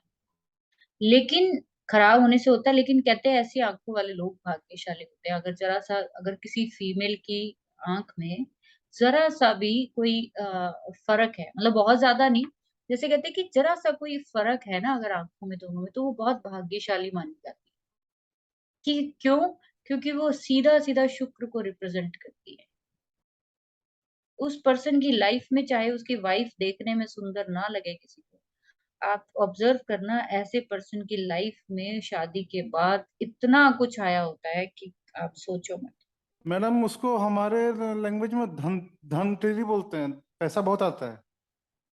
मानते हैं ना, इसका मतलब सही बोला गया ना हाँ ग्रंथों सही में। सही है ये। बिल्कुल ये सही है। ग्रंथों में ये तो मतलब इतनी मार्वलस चीजें हैं हमारे ग्रंथों में, कि अभी तो मैंने बहुत थोड़ी चीजें ऑब्जर्व करती हूँ मैं, क्योंकि इतना टाइम होता नहीं, लेकिन मैंने जितना भी देखा लाइफ, शुक्र जब खराब वाला, शुक्र और केतु था किसी का, तो उनकी आंख का ऑपरेशन हुआ 2 बारी, और उसकी आंख में फर्क था, फिर भी उसकी आंख जो है ठीक नहीं हो पाई। तो मैंने उनको यही एडवाइस दिया था कि ये प्रारब्ध आया है आपका, इसको छेड़ो मत, आप बार बार मत करवाओ। उनका लड़की इतनी सेंसिटिव थी कि उसको ये था कि भी मेरे अगर ससुराल वालों को ये चीज दिखेगी तो वो लोग कहीं मतलब इस चीज को ऑब्जेक्शन ना करें कि ये है वो है। तो फिर उसको धीरे धीरे उसको काउंसलिंग की कि अगर शादी के बाद ये प्रॉब्लम हो जाती तो क्या करते आप। हालांकि उसका शुरू से थी, किसी ने नोटिस नहीं की, है ना। जब वो लड़कियां थोड़ी एंगेजमेंट के बाद वो हो जाती है ना, सेंसिटिव हो जाती है कि वो ये ना कह दे वो ना करे, तो वो ये भाग्यशाली बच्चा है वो बहुत, उसको पीछे मतलब इतनी उसको फैसिलिटी मिली है उस बच्चे को। और जिस दिन से उसकी एंगेजमेंट हुई है उस लड़के से, वो पूछो मत। तो ये चीजें होती हैं, तो इस चीज को कभी नेगेटिव नहीं लेना चाहिए हमेशा, कि भाई आंख खराब है तो, मतलब मैं ये नहीं कहती कि तुम आंख खराब से कर लो शादी या कुछ है, बट होते हैं, अच्छे होते हैं। इसके बाद शुक्र का जो है कलर जो है वो सिल्वर माना जाता है, जिससे कि उसका क्रीमी बोला जाता है चंद्रमा का, इसका सिल्वर कलर होता है। शुक्र और भी बड़ी सारी चीजों को रिप्रेजेंट करता है, जैसे कि आपकी स्किन जो है वो ग्लोइंग होती है, एक चमक होती है स्किन पे अगर शुक्र अच्छा है तो। अब आगे चलेंगे शनि। अब ये 3 प्लैनेट जो है सबसे ज्यादा टाइम खाते हैं, मैंने देखा। जब इनकी बात छिड़ जाती है ना तो खत्म नहीं होती, पर मैं कोशिश करूंगी जल्दी खत्म करूं। शनि पे आ जाइए। शनि का जैसे मैंने 10th हाउस का आपको बताया, 11th हाउस का बताया, कि 2 राशियों को रिप्रेजेंट करता है। चलो एक बारी थोड़ी सी रिवीजन करा दूं कि सूर्य और चंद्रमा एक एक राशि मिली है इनको, सिर्फ इनको मिली है लियो, इसको मिली है कैंसर। मंगल को 2 राशियां मिली हैं, एक एरीज और दूसरी स्कॉर्पियो। बुध को भी 2 राशियां मिली हैं, उसको मिली है कन्या और वर्गो। बृहस्पति को 2 राशियां मिली हैं, 9 और 12। उसके बाद शुक्र को भी 2 राशियां मिली हैं, 2 और 7। मैम शनि को मैम बुध को कन्या मतलब कन्या और मिथुन मिली है, हाँ जेमिनी और, हाँ जी। हाँ, मैंने क्या बोला, कुछ गलत बोली लगता है ना। हाँ जी जेमिनाई आपने और दोनों। वर्गो, हाँ मैंने जल्दी जी जल्दी में बोली। जी जी जेमिनाई और वर्गो है ना। तो जी। और शनि को मिली है मकर और कुंभ राशि। ठीक है, मकर का ये अकेला मालिक है, लेकिन कुंभ में ये राहु के साथ, ये डिफरेंस है दोनों राशियों का। ठीक है, उसके बाद राहु को कोई राशि नहीं है, केतु को कोई राशि नहीं है। इनको सिर्फ जहां पे ये जिस राशि में बैठ जाए, जिस घर में बैठ जाए, जिस राशि में बैठ जाए, बस उन्हीं के अकॉर्डिंग चलेंगे ये। इनको अपनी कोई भी राशि नहीं दी गई है।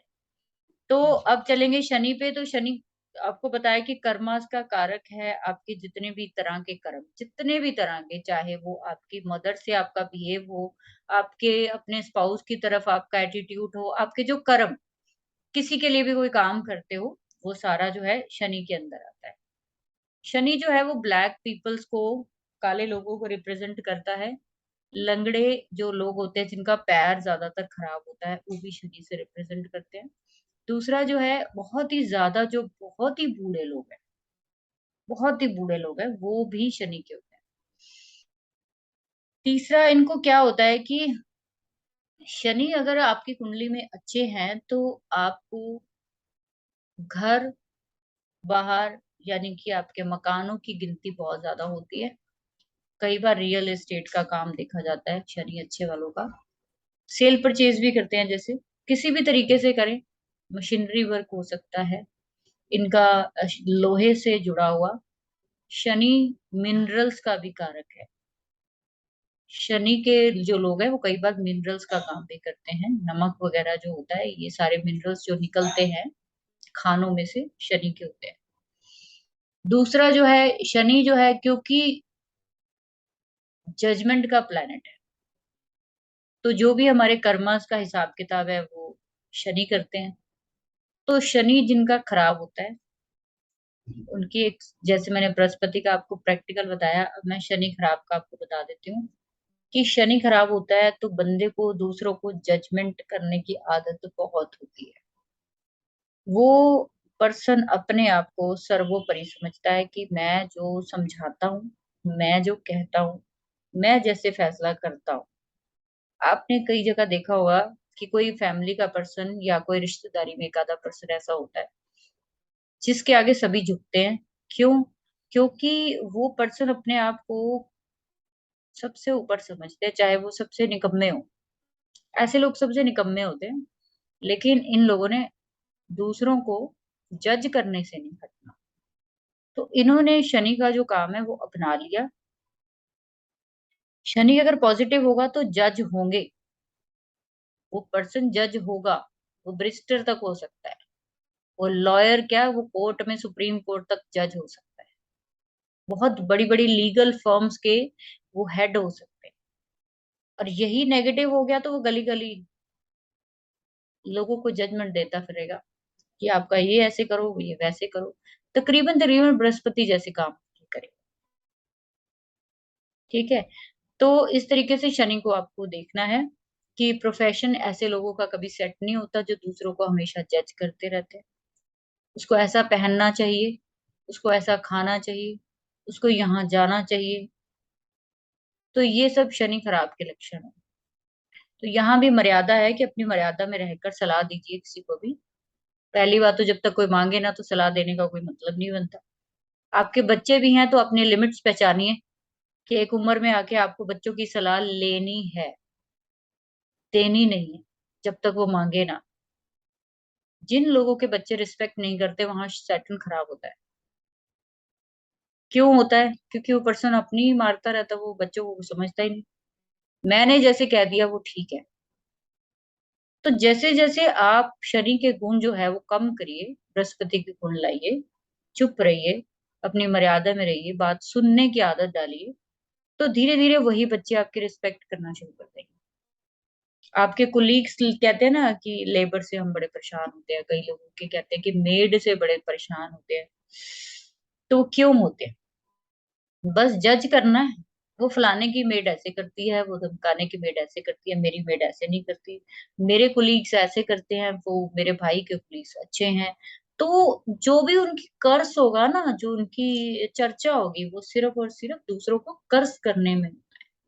तो मेन वर्ड जो बोला जाता है, वो कर्स का बोला जाता है। तो उन लोगों को ये नहीं पता होता कि धीरे धीरे धीरे हम अपना प्रोफेशन चौपट कर रहे हैं।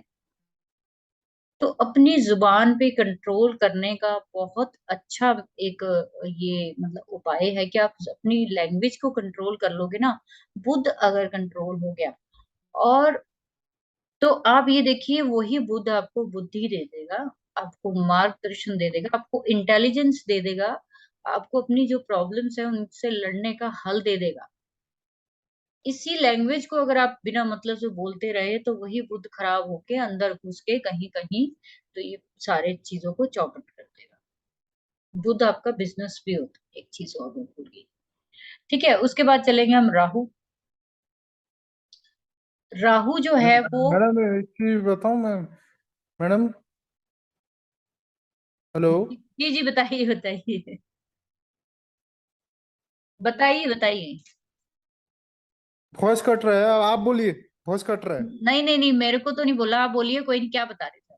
नहीं नहीं, मेरा यहाँ नेटवर्क इशू है, मैं बाहर हूँ तो वॉइस कट रहा है, आप बोलिए। अच्छा, अच्छा, ओके, ओके। ओके। तो ये राहु पे चलेंगे। राहु जो है वो केमिकल्स का प्रतीक है, राहु नीले रंग का प्रतीक है, जैसे शनि काले रंग का प्रतीक है, ये नीले रंग का प्रतीक है। तो राहु जो है वो केमिकल प्रोडक्ट्स जितने भी होते हैं वो सारे राहु से देखे जाएंगे। दूसरा, कहा जाता है कि जितना ऑब्सेशन, जितना पागलपन राहु देता है, उतना कोई प्लेनेट नहीं दे सकता। कारण वही है कि इन्होंने देवताओं का जो अमृत पान किया लेकर चोरी से, वो चोरी से लेने के कारण हमेशा राहु को चीटिंग का कारक माना जाता है। वो एक गलती, वो एक चालाकी राहु को सारे प्लैनेट से अलग कर देती है। राहु हमेशा चीट करता है, दूसरों से धोखा करता है, फरेब करता है। कब करता है? जब वो कहीं मैलिफिक प्लैनेट्स के साथ बैठ जाता है। राहु जो है ना वो एक तरह की हवा है, कहते धुआं है, वो धुआं जिसमें कुछ दिखता नहीं। तो ये जिस भी प्लेनेट के साथ बैठता है वहां पे धुंधला कर देता है उस प्लेनेट के कारक तत्वों को धुंधला कर देगा।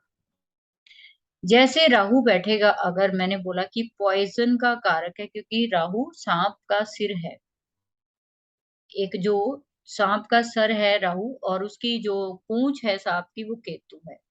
तो आप ये देखिए कि ये सांप जब चंद्रमा के साथ बैठेगा तो चंद्रमा कितना शीतल, कितना प्योर, कितना वाइट है। उसमें अगर हम ब्लू कलर डाल देंगे तो कैसा रंग बनने वाला है? दूध में जहर घुल गया। ठीक है, अब वो पीने लायक तो रहा नहीं। इसीलिए चंद्रमा राहु जब मिलते हैं तो डिप्रेशन देते हैं बंदे को, क्योंकि उसकी जो सोचने समझने की उसका मन जो है वो इतना धुंधला हो गया है कि उसको किसी भी चीज में इंटरेस्ट नहीं आएगा। वो कहीं ना कहीं बहुत ज्यादा डिप्रेसिव मोड पे चला जाएगा। और जब यही राहु सूर्य के साथ आ जाता है तो आपकी आत्मा पे कहते दाग लगता है, आपकी आत्मा दुखी हो जाती है कहीं ना कहीं। तो वो कहते कलंक जरूर लगता है जब सूर्य और राहु हो कहीं नेगेटिव, कलंक लग जाता है। एक मिनट होल्ड ऑन।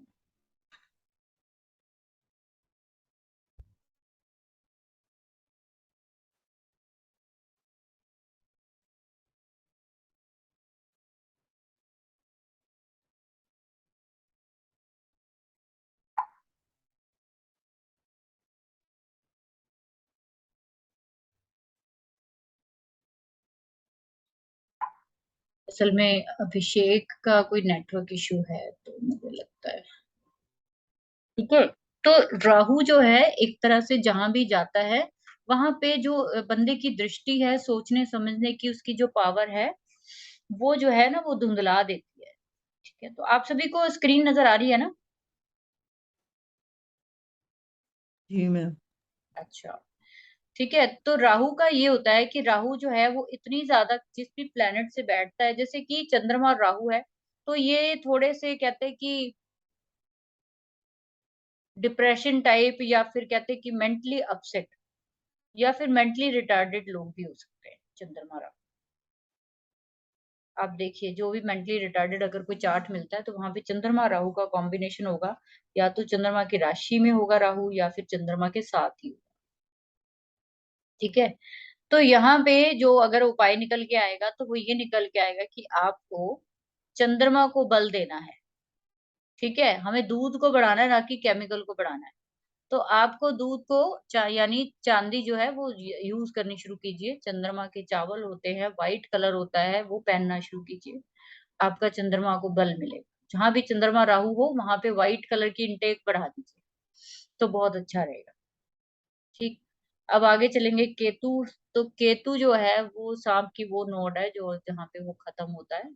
तो वो इसीलिए इसको रूट का प्लेनेट कहा जाता है। जो जमीन से जुड़े हुए काम है ना,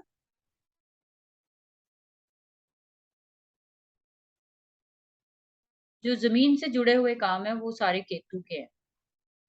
जो खुदाई के काम होते हैं जमीन में, वो केतु के हैं। क्योंकि वो तीखा है ना, जो तीखे औजार होते हैं, कैंची है, चाकू है, वायर्स है, तो ये सब चीजें जो है वो इसकी हैं। तो आपको जो है पीछे से खींच कर लाया है, ये एक तार से बांध कर पीछे जन्मों से खींच कर लाया है ये इस जन्म में। तो इसलिए जो है ये बोला जाता है कि ये एक तरह का वो प्लेनेट है जो कि आपको बांध देता है। किस चीज में?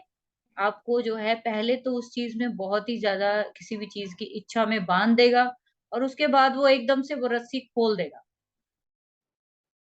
ठीक है। तो नहीं तो ये भी कह सकते हो कि राहु उसको बांधता है और केतु उसको खोलता है। आप ये भी कह सकते हो कि राहु आपको किसी ना किसी पीड़ा में बांधता जाता है, बांधता जाता है, तो आप केतु का जब उपाय करते हो तो वो खुलता है। तो इस तरीके से आप केतु को देखेंगे। केतु जो है वो हेडलेस है। जैसे कि राहु का नीचे का धड़ नहीं है, तो उसके बाद सिर्फ सोच ही सोच है, बस सोच ही सोच है, बोलना ही बोलना है, उसको सोचना ही सोचना है, बस हवाई किले जो है वो बनाने। ठीक है, शेख चिली वाले काम होते हैं राहु वालों के। तो वो बस सपनों में ही वहां पहुंच जाओगे ना, कि जहां आप सोच नहीं सकते। केतु जो है उसका सर नहीं है, तो उसको क्या चाहिए? उसको चाहिए कि भाई मेरे को बुद्धि दे, मेरे को कोई ज्ञान दे, मेरे को कोई रास्ता दे, ताकि मेरे को नजर आए कि मैं कहाँ जाऊं। केतु खराब वाले लोगों को कभी गुरु अच्छा नहीं मिलता। केतु खराब वालों को हमेशा एक जिंदगी में भटकाव रहता है। राहु और केतु वैसे दोनों ही खराब होने से जो है जिंदगी में भटकाव रहता है। अभी राहु को इसलिए नहीं बोला जाता क्योंकि राहु को कहीं ना कहीं हमारे पास्ट जो हमारे एंसेस्टर है उनसे भी जोड़ा जाता है। जो हमारे पितृ होते हैं ना, राहु उनसे जोड़ा जाता है कहीं ना कहीं। राहु आपके ससुराल से भी जोड़ा जाता है, तो केतु आपके ये नानके और दादके हैं आपके। राहु दादके हैं और आपके केतु जो है वो नानके होते हैं। तो ये दोनों प्लेनेट इतने इंपॉर्टेंट है, ये एक तरह से लगभग काम करते हैं, इसमें कुछ ज्यादा डिफरेंस नहीं होता। फर्क सिर्फ इतना है कि केतु जब अपने आप को किसी गुरु की शरण में ले जाए या उसको मार्गदर्शन मिल जाए, तभी इनको बोला जाता है कि गणेश जी की पूजा की जाए। क्योंकि गणेश जी के सर पे भी एक हाथी का सर लगा के उनको कंप्लीट किया गया था। तो इसीलिए यहाँ पे बोला जाता है कि इनको भी गणेश जी के मार्गदर्शन में लाकर इनके भी सर पे जो है उनका सर जो है आप मानकर उनकी पूजा कीजिए, ताकि केतु आपको गलत रिजल्ट ना दे। केतु अच्छा नहीं होता तो खट्टी चीजें जो होती हैं वो भी केतु की है। कांटेदार चीजें जो होती हैं, जैसे कि फ्रूट्स में अगर हम गिनेंगे तो पाइनएप्पल जो है वो केतु का ही है सबसे बेस्ट। अगर आपको डोनेशन करनी है ना केतु की, तो पाइनएप्पल की। पाइनएप्पल जो है वो केतु का फल है। ठीक है। तो इस तरीके से आपके ये प्लेनेट कंप्लीट हुए हैं। कोई क्वेश्चन हो तो प्लीज आप मुझे बताइए, नहीं तो फिर मैं आगे चलूँ।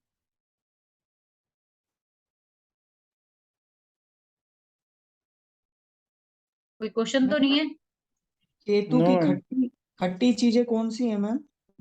केतु की खट्टी चीजें इमली है, जितनी भी खट्टी चीजें हैं सब केतु की है, तो क्या उनका डोनेशन करेंगे मैम? उनकी डोनेशन कीजिए। Okay ma'am. केतु आपके पैरों का कारक भी है, तो अगर किसी के पैरों में दिक्कत आ रही है तो इट मीन्स कि राहु की डोनेशन करनी चाहिए। अगर किसी को जो है पैरों से रिलेटेड दिक्कत आ रही है तो इट मीन्स कि कहीं ना कहीं उस बंदे का राहु डिस्टर्ब हो रहा है, क्योंकि मैडम वो राहु हाँ, की केतु मैं वही बता पाँव रही का। हूँ।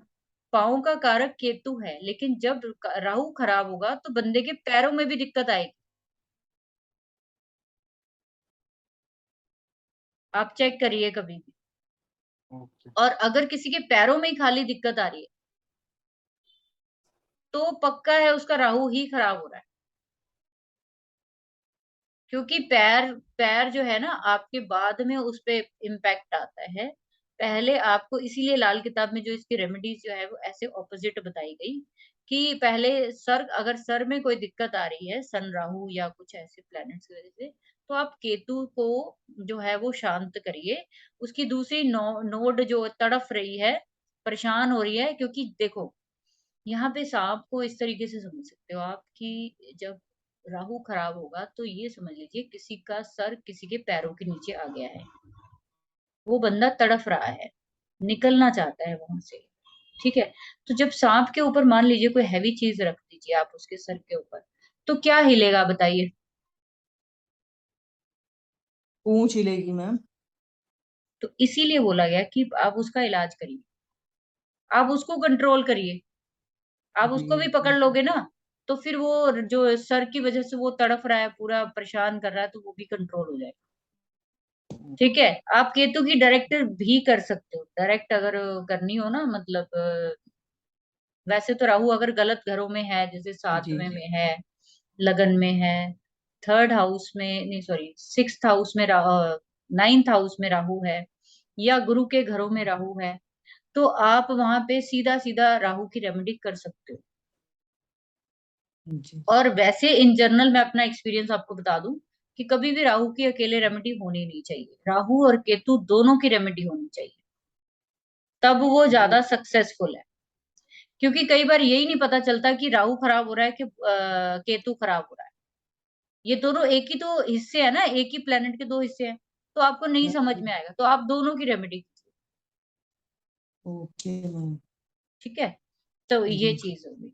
अब इसके बाद हम चलेंगे आगे कि नक्षत्रों का थोड़ा सा बता देती हूँ, हालांकि ये बहुत बड़ा कॉन्सेप्ट है, ये आने वाले टाइम में लेके आएंगे कोर्स हम।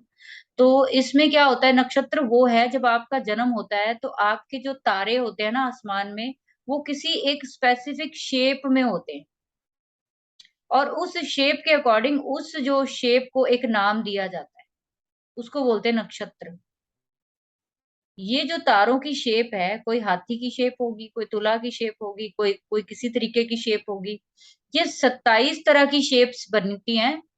उन 27 नक्षत्रों में ही कहीं ना कहीं आपका नक्षत्र कोई एक होगा। अब ये तारे हैं ना, इसीलिए ये जो है चंद्रमा से जोड़े जाते हैं।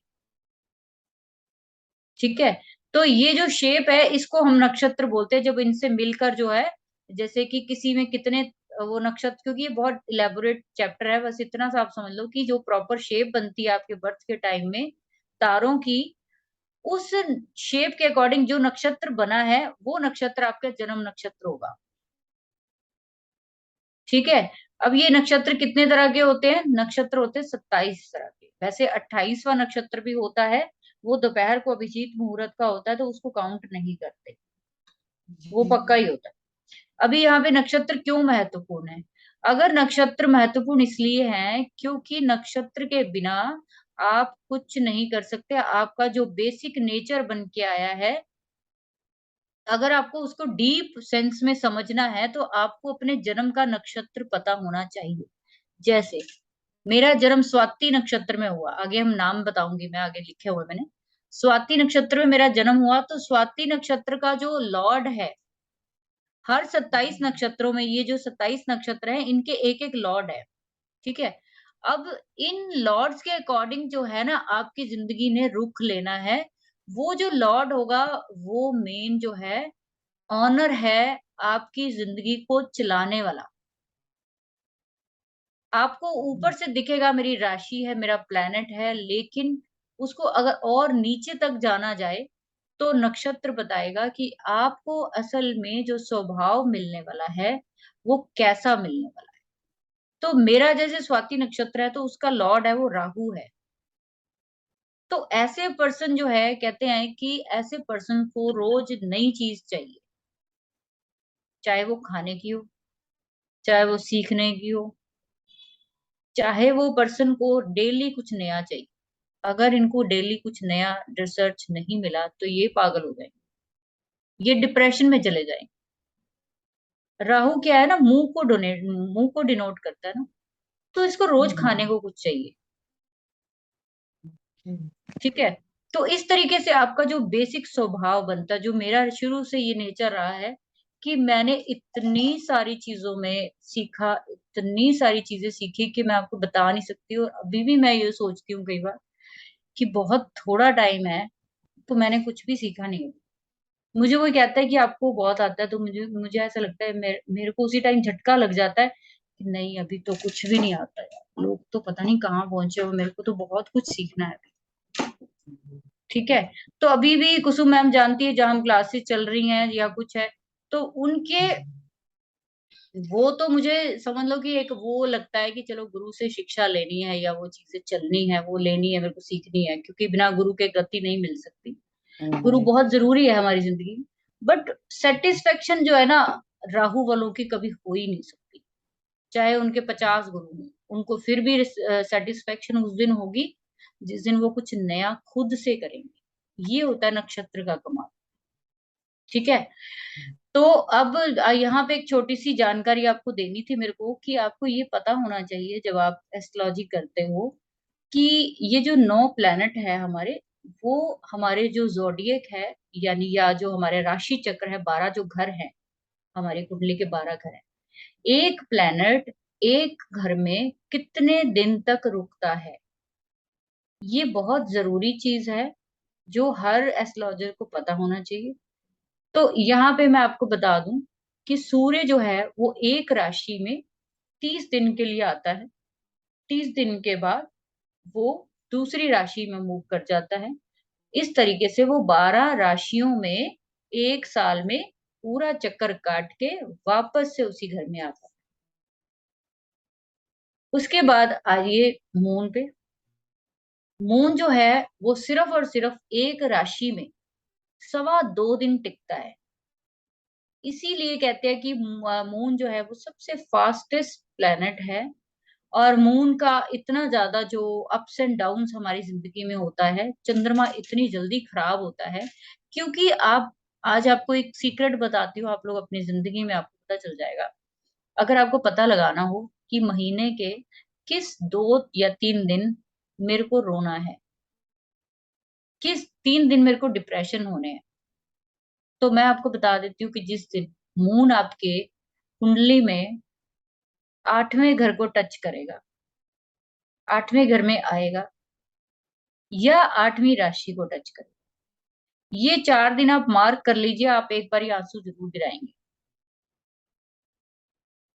उस दिन कुछ ऐसा जरूर होगा कि आप ओवर इमोशनल हो जाए। अच्छे अच्छे जो मोटिवेशनल स्पीकर भी हैं, वो इन 2-4 दिनों में रो पड़ते हैं। इतना इमोशंस का बवंडर हो जाता है, क्योंकि मून खुद भी पानी से है और स्कॉर्पियो राशि पेन की है, तो ये जब दोनों मिलते हैं ना, तो बवंडर होता है। ठीक है, ये एक छोटी सी चीज आप नोट करके मेरे को जरूर बताना।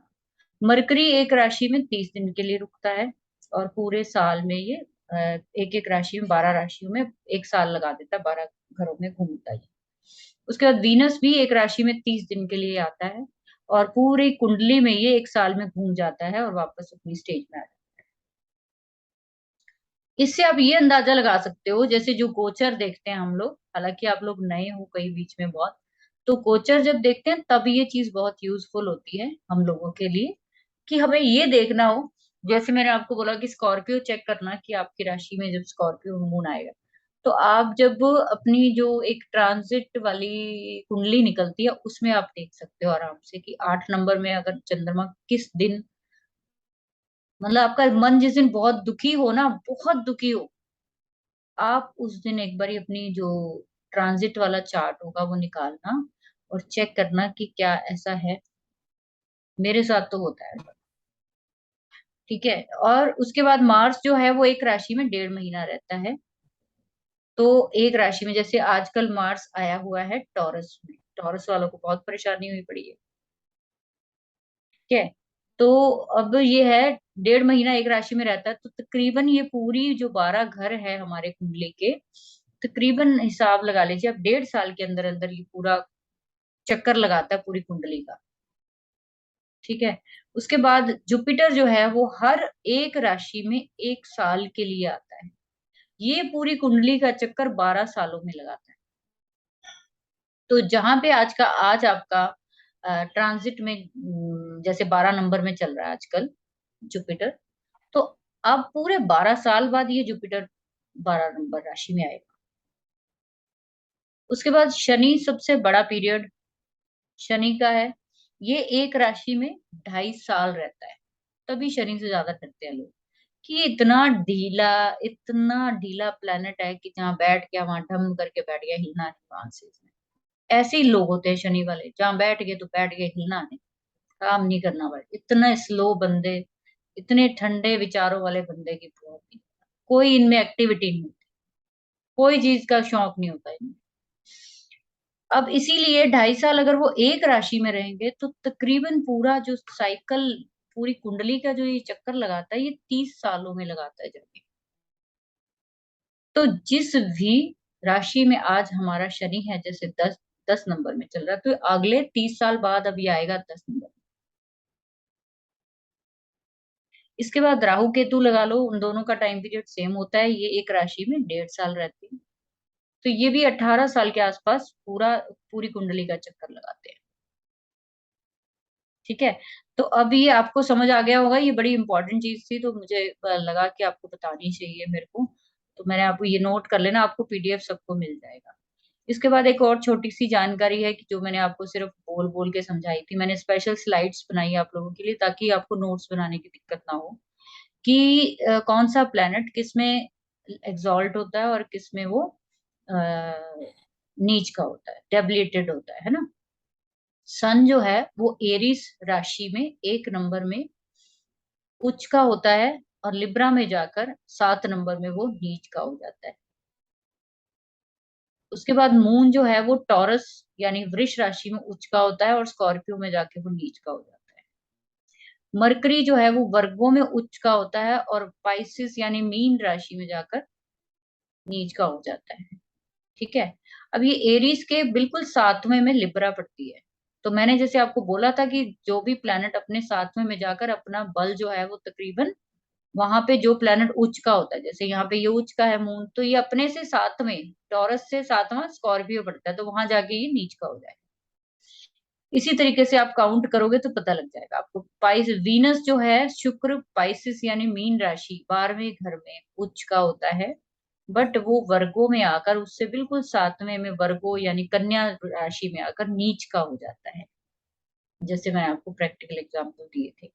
मार्स जो है वो कैप्रिकॉर्न में आकर उच्च का होता है और कैंसर में जाकर कर्क राशि में नीच का हो जाता है।